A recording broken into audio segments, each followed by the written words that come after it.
You keep talking about in this interview, this drowning out the noise and Yeah. there being so many Mm-hmm. disturbances. You have to, Yeah. because there's so much going on. I have so much incoming constantly in my life. There's always something to answer to, look at a contract, have a Zoom, do a beautiful podcast. There's always so much to choose from and so many beautiful things we can do.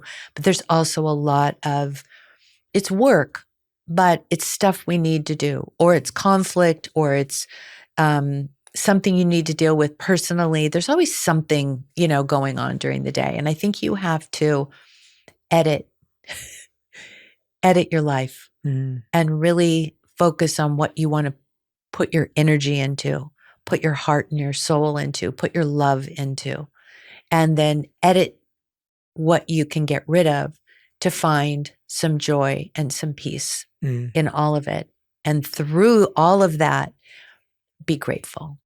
What I love learning about you more and more, the more time we spend together, is that I feel like you're this incredible powerhouse, amazing business person, incredible strategy, but at the heart of it, there's this really soft, loving, soulful, individual. And is that how you see yourself? When you feel most seen, for people who know you the deepest and the best, Yeah. how did they see you? What did they see? I think the way you described, anyone who knows me knows I'm just a big baby and I'm a big softie and I cry at commercials. I literally have it right under the surface at all times.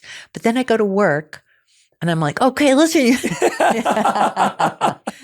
No, I'm really not. But I love what I do. And I know that through experience and time and, just all the things we've been through, I try my best every day and try to get through the day with as much integrity and the best character I can, put out there and be myself and do what I think is right and teach my kids to be good human beings and my grandkids and just have so much fun and enjoy every minute. And yeah. Yeah, you did it right, Kris. I don't know. Listen, Yeah. I make a lot of mistakes throughout my life and during the day and, all of it, just like everybody does. That's normal though. But I think if we just go out there and put our best foot forward, like my mom used to say, my grandma used to say, and do our very best and be the best sink scrubber you can possibly be, you're going to be okay. I love that. Kris, we end every On Purpose interview, the final 5. Okay. These questions have to be answered in 1 word to 1 sentence maximum. So you have a sentence for each. Okay. And I'm responding to your word. Yeah, I'll ask you a question. You can have a sentence. You can have a sentence. Okay. Yeah. So Kris Jenner, these are your final 5. The first question is, what is the best advice you've ever heard or received? Lead with your heart. Second question, what is the worst advice you've ever heard or received? Probably somebody telling me how to raise my kids, and then I do the exact opposite. And I think I did because you disagree with it. Yeah. What was some of that bad advice? Like what kind of things did people say? Just, when you're going through life and people are telling you, different ways to just, approach a problem and how they would handle it. And I've always just done my own thing.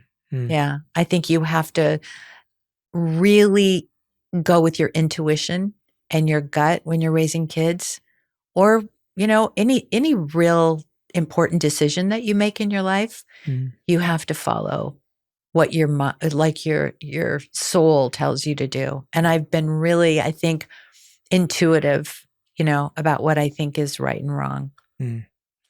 Question number 3, what do you feel your soul is here to experience right now?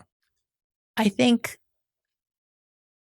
I have a strong purpose in raising my family and raising great kids and created a legacy that I pass on to my grandchildren and their children, and just showing and learning from one another, my family. I think it's all about my family. Yeah. I was born to be a mom and help them find their passion, their truth, their joy, their legacy.